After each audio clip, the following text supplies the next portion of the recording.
کیا بکواس ہے، تم کہنا کیا چاہتے ہو؟ ہیومر نے اسے گھورتے ہوئے کہا۔ تم لوگوں نے ہمیں ایٹمی آبدوز میں لا کر بہت بڑی غلطی کی، کیپٹن شکیل نے کہا۔ تنویر نے ہائی کورٹ میں دونوں کو سمجھا دیا کہ وہ کیا کرنا چاہتا ہے، اس لیے وہ دونوں مطمئن تھے۔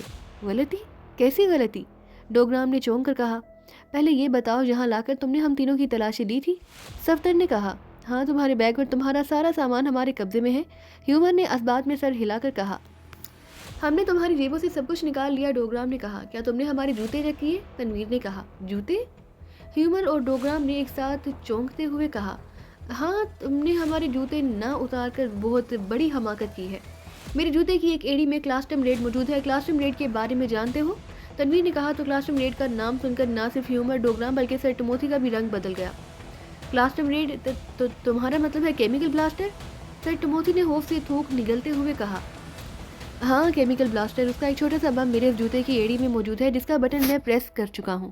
اب زمین سے میری ایڑی اٹھنے کی دیر ہے، اس کے بعد کیا ہوگا یہ تم بہتر جانتے ہو، تنویر نے کہا۔ او، اگر کلاسٹم ریڈ بلاسٹ ہو گیا تو ہمارے ساتھ ساتھ ایٹمی آبدوز بھی خوفناک دھماکے سے اٹھ جائے گی، سر ٹموتھی نے کہا۔ بہت خوب، ہاتھ سے سمجھدار ہو، تنویر نے ہنس کر کہا۔ یہ جھوٹ بول رہا ہے سر، ہم نے ان کے جسموں کو سوئنگ ٹیمر سے چیک کیا، ان کے پاس ایک معمولی سی سوئی بھی نہیں۔ اگر اس کے پاس کلاسٹم ریڈ ہوتا تو سوئنگ ڈیٹیکٹر ہمیں ضرور کاشن دے دیتا، ہیومر نے تیز لہجے میں کہا۔ احمق، سونک تو کیا، اسپریم سونک بھی ہوتی تو بلیک پولیتھین میں بلند کلاسٹم ریڈ کے بارے میں کوئی کاشن نہ دیتے۔ اگر تمہیں یقین نہیں تو ٹھیک ہے، میں ایڑی کا دباؤ کم کر رہا ہوں، پھر جو ہوگا تمہیں خود ہی معلوم ہو جائے گا، نے کہا تو ان سب کی نظریں تنویر کے ایک جوتے پر پڑ گئیں جس پر تنویر نے واقعی دباؤ ڈال رکھا تھا۔ نہیں نہیں، رک جاؤ، پیر کا دباؤ کم مت کرنا، سر ٹموتھی نے گھبرائے ہوئے لہجے میں کہا۔ ہاں، اگر کلاسٹم ریڈ بلاسٹ ہوا تو کیا تم اس کی بلاسٹنگ سے بچ جاؤ گے؟ ڈوگرام نے تنویر کو گھورتے ہوئے کہا۔ ہم سروں پر کفن باندھ کر نکلتے ہیں مسٹر ڈوگرام، اپنے مشن کو مکمل کرنے کے لیے اگر ہمیں اپنی جان بھی گنوانی پڑے تو ہم گھبرائیں گے نہیں، کیپٹن شکیل نے کہا تو ڈوگرام نے بے اختیار ہونٹ بھینچ لیے۔ اب ان کے چہروں پر سچ مچ پریشانی لہرا رہی تھی، وہ ایک دوسرے کی شکلیں دیکھنے لگے۔ مجھے یقین نہیں آ رہا کہ اس کے پیروں کے نیچے کلاسٹم ریڈ ہے، ہیومر نے منہ بناتے ہوئے کہا۔ تم ایٹمی آبدوز میں ہو، تمہارے پاس یقیناً پیراڈوم میٹر ہوگا، کیپٹن شکیل نے کہا۔ پیراڈوم میٹر ہاں ہے، سر ٹموتھی نے فوراً کہا۔ پیراڈوم میٹر لا کر میرے پیروں کے قریب آؤ، پیراڈوم میٹر کی ایک لمحے میں 2000 فارن ہیٹ تک پہنچ جائے گی، اس میٹر کو ہیٹ ماپنے کے لیے استعمال کیا جاتا ہے، اس سے تمہیں معلوم ہو جائے گا کہ میرے پاس کلاسٹم ریڈ ہے یا نہیں، تنویر نے کہا۔ ٹھیک ہے، میں میٹر لاتا ہوں، اگر تمہاری بات جھوٹ ہوئی تو میں تمہیں اپنے ہاتھوں سے گولی ماروں گا، ہیومر نے ورا کر کہا تو اور بڑی سی کیبن سے نکل گیا۔ کیا واقعی تم سچ کہہ رہے ہو؟ تمہارے جوتے میں کلاسٹم ریڈ ہے، ڈوگرام نے تنویر کو غور سے دیکھتے ہوئے کہا۔ مجھے جھوٹ بولنے کی کوئی ضرورت نہیں، تنویر نے منہ بنا کر کہا۔ وقت ضائع مت کرو، تم کلاسٹم ریڈ پر سے اپنا پیر ہٹا دو، ہم مرنے کے لیے تیار ہیں، مرتے مرتے سر ٹموتھی کو بھی لے ڈوبیں گے اور اس کے ساتھ ریڈ ہاک کے دونوں ساتھی، اور یہ ایٹمی آبدوز بھی تباہ ہو جائے گی۔ اسرائیل کو اس سے بڑا دھچکا اور کیا لگ سکتا ہے، صفدر نے تنویر سے مخاطب ہو کر کہا۔ نہیں مسٹر سعید، ابھی نہیں، میں ان سے ایک بات کرنا چاہتا ہوں، تنویر نے کہا۔ کیسی بات؟ صفدر نے چونک کر کہا۔ پہلے یہ چیک کر لیں کہ واقعی میرے پاس کلاسٹم ریڈ ہے یا نہیں، پھر میں ان سے ایک سودا کروں گا، تنویر نے کہا تو سودے کی بات سن کر وہ سب چونک پڑے۔ سودا؟ یہ تم کیا بک رہے ہو خالد؟ کیا یہاں تم یہودیوں سے سودا کرنے کے لیے آئے ہو؟ کیپٹن شکیل نے کہا۔ ایسا ہی سمجھ لو، تنویر نے کہا تو کیپٹن شکیل نے ہونٹ بھینچ لیے۔ کیا سودا کرنا چاہتے ہو تم ہم سے؟ سر ٹموتھی نے اس کی طرف غور سے دیکھتے ہوئے پوچھا۔ پہلے اپنے ساتھی کو تو آ لینے دو، جب پیراڈوم میٹر سے چیک ہو جائے گا کہ میرے پاس کلاسٹم ریڈ ہے یا نہیں پھر بات ہوگی، تنویر نے کہا۔ خالد، احمقانہ باتیں مت کرو، ہمارا مشن سر ٹموتھی کو ہلاک کرنے کا ہے، کلاسٹم ریڈ سے پاؤں ہٹاؤ، میں تمہیں حکم دیتا ہوں، صفدر نے کہا۔ سوری مسٹر سعید، میں اس وقت تمہاری کوئی بات نہیں سنوں گا، تنویر نے روکھے لہجے میں کہا۔ کیا تم ہمارے ساتھ اور اپنے وطن کے ساتھ غداری کرو گے؟ کیپٹن شکیل نے گھبرا کر کہا۔ وقت آنے پر تمہیں معلوم ہو جائے گا کہ میں غدار ہوں یا نہیں، تنویر نے مسکرا کر کہا تو صفدر اور کیپٹن شکیل نے ہونٹ بھینچ لیے۔ سر ٹموتھی، ڈوگرام اور دونوں مسلح افراد غور سے ان کی باتیں سن رہے تھے۔ چند لمحوں بعد ہیومر واپس آ گیا، اس کے پاس ایک بڑا سا مشین میٹر تھا، اس نے آگے بڑھ کر میٹر تنویر کے پیروں کے پاس رکھ دیا اور مشین کے مختلف بٹن پریس کرنے لگا۔ مشین پر ایک ڈائل سا بنا تھا اور وہاں ایک سوئی تھر تھرا رہی تھی، سوئی کے گرد 100 سے 2000 تک کے نمبر درج تھے۔ ہیومر نے میٹر کا سرخ بٹن دبایا تو اچانک سوئی جیسے اچھل کر 2000 کے ہندسے پر پہنچ گئی اور میٹر سے تیز سیٹی کی آواز سنائی دینے لگی۔ اس آواز کو سن کر وہ سب اچھل پڑے، سوئی کو 2000 کے ہندسے پر سے دیکھ کر ہیومر کی آنکھیں پھٹنے کے قریب ہو گئی۔ یہ سچ کہہ رہا ہے، اس کے جوتے میں واقعی کلاس ٹائم ریڈ موجود ہے اور آن ہے، ہیومر نے لرزتے ہوئے لہجے میں کہا تو سر ٹموتھی ڈوگرام اور اس کے مشین گن بردار ساتھیوں کے رنگ زرد پڑ گئے۔ Oh my God mister Khalid, for God sake پاؤں کا دباؤ مت کم کرنا ورنہ ہم سب مار جائیں گے، سر ٹموتھی نے لرزتے ہوئے کہا۔ گھبراؤ نہیں، تمہاری طرح زندگی مجھے بھی پیاری ہے، تنویر نے مسکراتے ہوئے کہا۔ زندگی پیاری ہے تو تم نے پاؤں میں کلاس ٹائم ریڈ کیوں رکھا تھا؟ ڈوگرام نے غصیلے لہجے میں کہا۔ خالد، میں اب بھی کہہ رہا ہوں کلاس ٹائم ریڈ بلاسٹ کر دو ورنہ، صفدر نے گرا کر کہا۔ ورنہ کیا مسٹر تنویر؟ تنویر نے ہنس کر کہا جسے اس کا مذاق اڑانا چاہتا ہو۔ تم اس کی بات مت سنو، مجھ سے بات کرو، کیا سودا کرنا چاہتے ہو تم ہم سے؟ سر ٹموتھی نے آگے بڑھ کر تنویر سے مخاطب ہو کر کہا۔ اپنی اور تم سب کی زندگیوں کا سودا، تنویر نے کہا۔ کیا مطلب؟ ڈوگرام نے بھی آگے بڑھ کر کہا۔ مطلب یہ کہ میں اس کلاس ٹائم ریڈ کو آف کر سکتا ہوں، کلاس ٹائم ریڈ اگر آف ہو گیا تو میری زندگی بھی بچ جائے گی اور تم سب کی بھی، لیکن اس کے لیے تمہیں مجھے نہ صرف یہاں سے زندہ سلامت نکالنا ہوگا بلکہ مجھے کثیر رقم بھی دینی ہوگی، تنویر نے کہا۔ غدار، تم غدار ہو، صفدر نے چیختے ہوئے کہا۔ شٹ اپ، اگر اب ان میں سے کوئی بات کرے تو اسے گولی مار دینا، تنویر نے غصیلے لہجے میں کہا۔ ٹھیک ہے، ہم ان دونوں کو مار دیں گے، تم بتاؤ تم کتنی رقم لینا چاہتے ہو؟ سر ٹموتھی نے کہا۔ $50 لاکھ، ڈن، یہ رقم میں تمہیں اپنی طرف سے دوں گا، سر ٹموتھی نے کہا۔ گڈ، تو پھر مجھے ان راڈ سے آزاد کرو، سب سے پہلے میں اپنے ان 2 ساتھیوں کو اپنے ہاتھوں سے ہلاک کروں گا کیونکہ یہ مجھے یہاں زبردستی لے آئے تھے، میرا بس نہیں چلتا ورنہ میں ان دونوں کو کب کا ختم کر دیتا، تنویر نے کیپٹن شکیل اور صفدر کو ہونہار نظروں سے گھورتے ہوئے کہا۔ ہاں، غدار انسان، اگر تم نے ہمیں ہلاک کیا تو تم بھی نہیں بچ سکو گے، ہمارے ساتھی جلد یا بدی سر ٹموتھی تک پہنچ جائیں گے اور ان کے ساتھ ساتھ وہ تمہیں بھی ہلاک کر دیں گے، کیپٹن شکیل نے کہا۔ مجھ تک پہنچنا ان کے لیے آسان نہیں ہوگا، میں اپنے بچاؤ کے راستے جانتا ہوں، تنویر نے سر جھٹک کر کہا۔ مسٹر خالد، تم ان کی باتوں کو چھوڑو، کلاس ٹائم ریڈ آف کر دو، مجھے اس سے خوف محسوس ہو رہا ہے، سر ٹموتھی نے کہا۔ پہلے میرے راڈز ہٹاؤ، تنویر نے کہا۔ نہیں، پہلے تم کلاس ٹائم ریڈ آف کرو، ہیومر نے سخت لہجے میں کہا۔ سر ٹموتھی اسے سمجھاؤ، اگر میں نے پیر کا دباؤ ذرا بھی کم کیا تو تنویر نے جان بوجھ کر اپنا فکرہ دھورا چھوڑتے ہوئے کہا۔ او نہیں، اس کے راڈز ہٹاؤ، جلدی کرو، سر ٹموتھی نے بوکھلائے ہوئے لہجے میں کہا۔ مگر سر، ہیومر نے پریشان سے لہجے میں کہا۔ شٹ اپ، یو نانسنس، تم ریڈ ہاک کے ایجنٹ ہو مگر یہ مت بھولو کہ میری حیثیت کیا ہے، میں بلیک ڈک کا 3rd چیف ہوں، چیف یہاں صرف میرا حکم چلتا ہے، سمجھے تم؟ سر ٹموتھی نے حلق کے بل گراتے ہوئے کہا۔ ہاں ٹھیک ہے سر ٹموتھی، چیف نے ہمیں آپ کی ہر بات ماننے کا حکم دیا تھا، کھول دو ڈوگرام اسے، ہیومر نے پہلے سر ٹموتھی سے اور پھر اپنے ساتھی سے مخاطب ہو کر کہا۔ اس کی بات سن کر ہیومر سر ہلا کر تنویر کی کرسی کے عقب میں آ گیا، اس نے کرسی کے عقب میں لگا ہوا کوئی بٹن پریس کیا تو کٹاک کی آواز کے ساتھ تنویر کے راڈز کھلتے چلے گئے۔ جیسے ہی راڈز کھلے تنویر یکلخت کرسی سے اٹھ کھڑا ہوا، ساتھ ہی اس کی ٹانگ چلی اور اس کے سامنے موجود ہیومر بری طرح سے چیختا ہوا دور جا گرا۔